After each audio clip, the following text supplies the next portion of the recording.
Cześć! Zapraszam Cię dzisiaj na instrukcję obsługi Yashiky Mat 124. 124G jest taka sama, tylko czarna. Obsługa jest identyczna, niczym się nie różni. Zresztą większość Yashik Mat będzie tak samo obsługiwana jak ta 124, którą mam pożyczoną. Janusz, bardzo dziękuję Ci za to, że pożyczyłeś mi ten wspaniały aparat, którym mogłem porobić zdjęcia. Co to jest? Jest to lustrzanka dwuobiektywowa. Lustrzanka, czyli patrzymy przez lustro, za pomocą lustra przez górne, jak otworzę wizjer, przez górny obiektyw, a robimy zdjęcia dolnym obiektywem.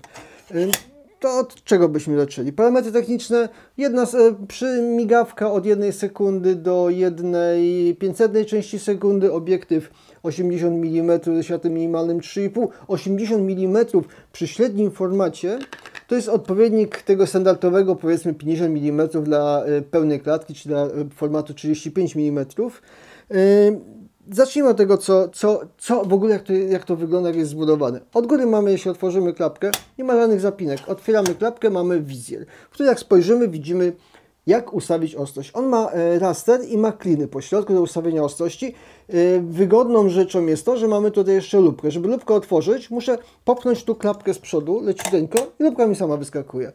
Ustawiam, patrzę na lupce, ustawiam ostrość, zamykam lupkę. Od razu jak patrzyłem, jak tamto otwierałem, to tu jest jeszcze jeden wizjer, o którym niektórzy zapominają. Jeśli tą klapkę do końca zamknę, to mi się robi tak zwany wizjer sportowy. W tej chwili mogę patrzeć przez tę dziurkę, przez tą dziurkę, robić szybko zdjęcia w ten sposób, że w ten sposób kadruję. Jeśli już tak zamknąłem, żeby to zamknąć, to tu jest guziczek, który trzeba nacisnąć, tu w tym miejscu, i który spowoduje, że ta klapka z powrotem się zamknie. Ja nie używałem, prawdę mówiąc, tego sposobu fotografowania, natomiast no, jeśli byś chciał, to można. Ja uważam, że najlepiej się ustawia ostrość w ten sposób, najpierw z lupką, a później już pełen kadr w wizjerze, w kominku, który widzimy na matówce, która posiada wygrawerowane kreski, które bardzo pomagają w ustawieniu ostrości, w ustawieniu kadru. Jak spojrzymy z przodu, to mamy światłomierz, ponieważ ten aparat posiada światłomierz budowany. To jest światłomierz, do którego potrzebujemy baterię.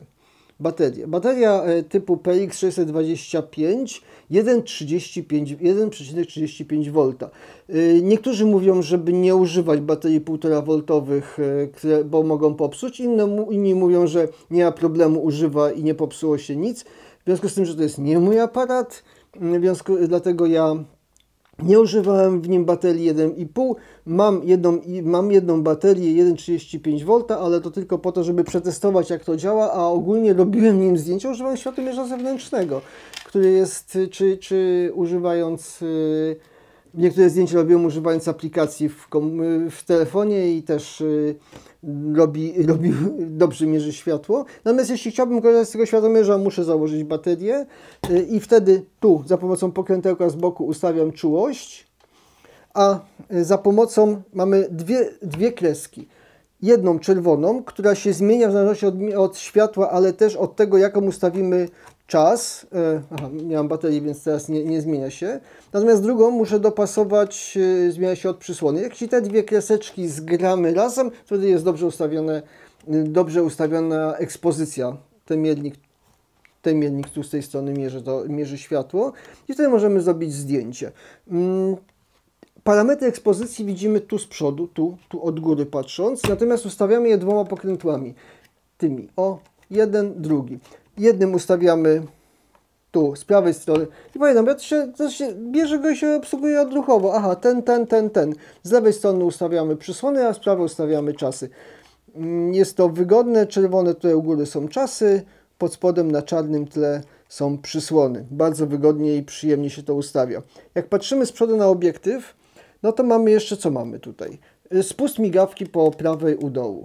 Wygodny, naciśniemy, zrobi zdjęcie. W tym momencie zrobił zdjęcie, bo ponieważ był naciągnięty. Jeśli mamy naciągnięty film i chcemy nie robić zdjęcia, to możemy zablokować go. W tym momencie nie da się go wcisnąć. Fajna rzecz.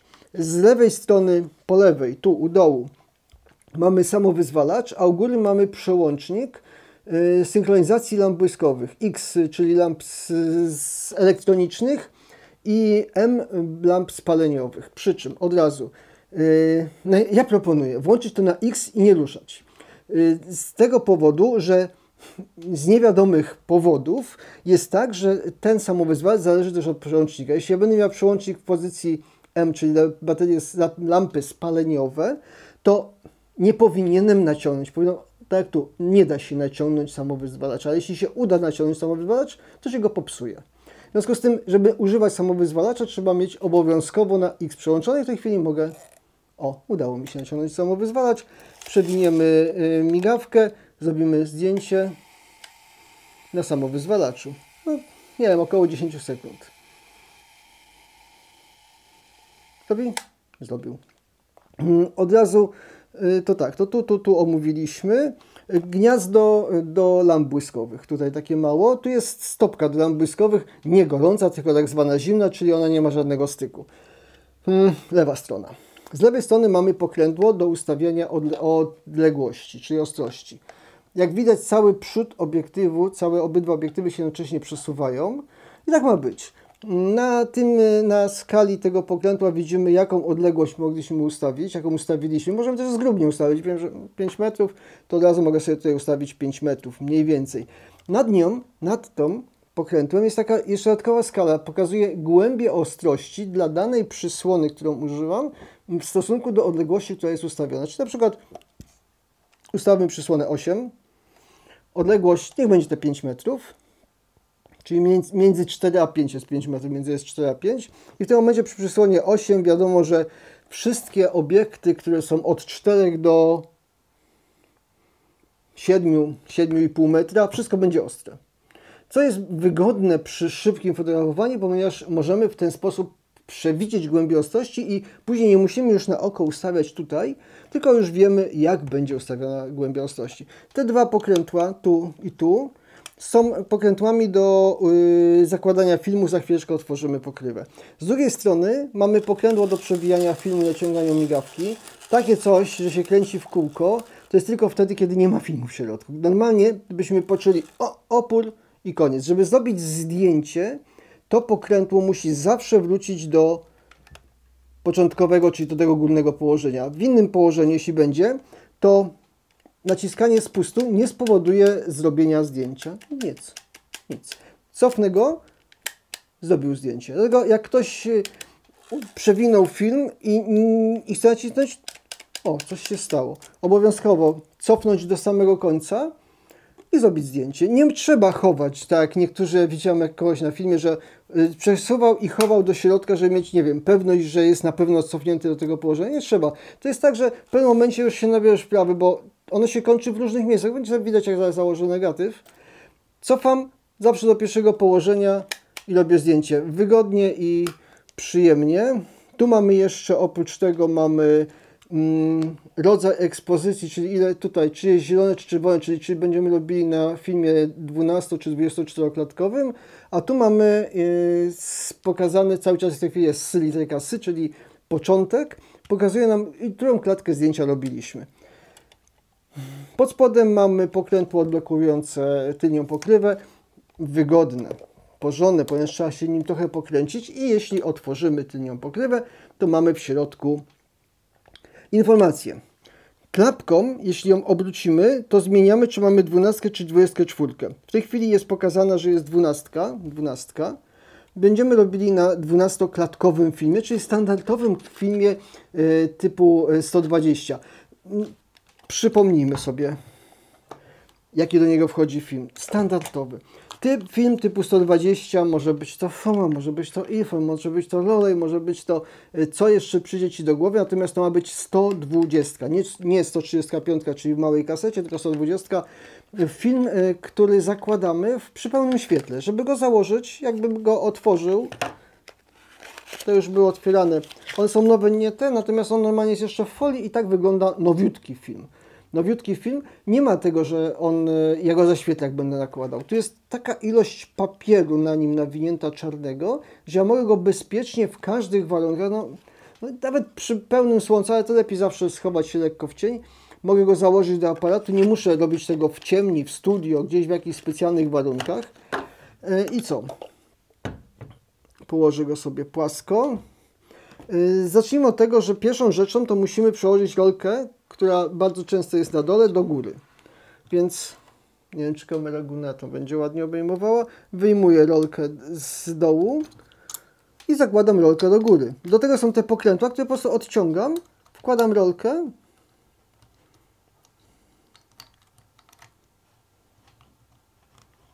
Obchodź roleczko. A, bo tutaj muszę trafić ładnie w ten. O, teraz mi ładnie wskoczyła. Pach, opuszczam. No. Hop, hop. O, jest na swoim miejscu. Jakbym pokręcił, to widać, że się obraca. Widać, że się obraca? Dobrze. Rolkę z filmem, którą mam, zakładam na dolną. Tak samo. Z jednej strony wsuwamy, a z drugiej strony pociągamy i ma wskoczyć. O, wskoczyło. Końcówkę filmu przyciągam i wkładam w rolkę na górze. Tak, żeby weszła śmiało i naciągam film. Ok, jak długo kręcę? No właśnie, to jest najważniejsza rzecz. Szukam zielonego znacznika. Tu w tym miejscu znajduje się zielony znacznik 12 ekspozycji. Ta kreska ma być dokładnie na tym znaczniku. Przewijam tak, żeby ta kreska była na tym 12 ten. Ok, dobra. Zamykam. Zakręcam. I co? I kręcę, dopóki nie będę miał oporu.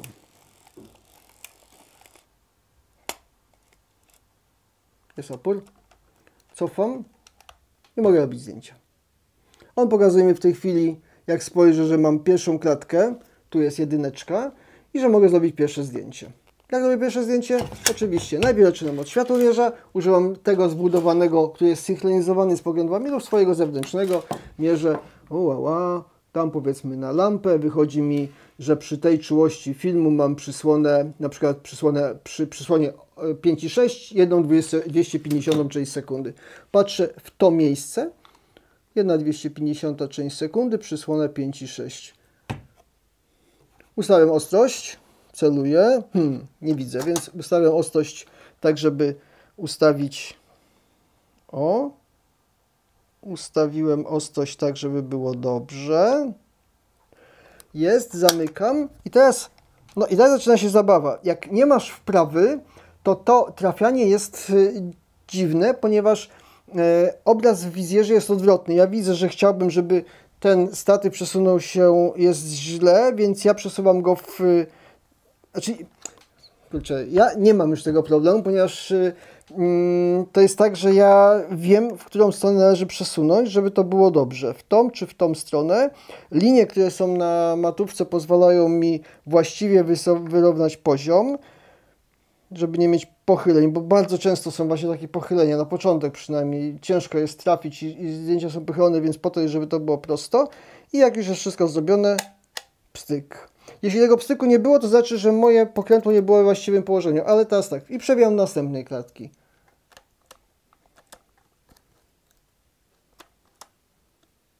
No, jedziemy. I cofamy z powrotem do położenia pierwszego. I pstryk. I jedziemy. Hop. I następne zdjęcie. I znowu. Ten obrót nie jest pełen. On jest zawsze do jakiegoś innego miejsca. Ale zawsze ma wrócić do początku. I zdjęcie. Hop. I zdjęcie. Hop. Może jest z takiego samego miejsca. Hop. I zdjęcie. I tak będziemy przewijali to, aż zrobimy 12 zdjęć. Gdybym chciał robić zdjęcia z lampą błyskową, muszę podpiąć lampę błyskową, przełączyć na X i synchronizuje mi ten aparat z wszystkimi czasami. Czyli z każdym czasem, znaczy ja nie robiłem z lampą błyskową, z każdym czasem, z 1 sekundą, 1 drugą i tak dalej, do 1/500 części sekundy, z wszystkimi synchronizuję, czyli z wszystkimi uzyskam właściwe naświetlenie. Także nie ma problemu. Hop. Sama frajda, robienie tym aparatem zdjęć. Wyrobiłem już wszystkie? Nie, mam 10 zdjęć. Zróbmy tak do końca. 11, 12. I widać, nie złapam oporu. było ładnie widać, że nie było oporu, w związku z tym obracam, aż mi się znudzi. Już mi się znudziło, to znaczy, że już doszedł do końca. Mogę złożyć rączkę, schować, zamknąć. Przy okazji zamknięcie kominka jest wyłączeniem światłomierza, zasilania na światłomierz. Jeśli mam baterię, to jak otwieram kominek, włącza mi się światłomierz, jak zamykam, wyłącza mi się światłomierz. Piękna rzecz. Otwieram pokrywę i film znajduje się, tam się znajdował na początku, teraz znajduje się na górze. Pociągam za rączkę, wyjmuję negatyw.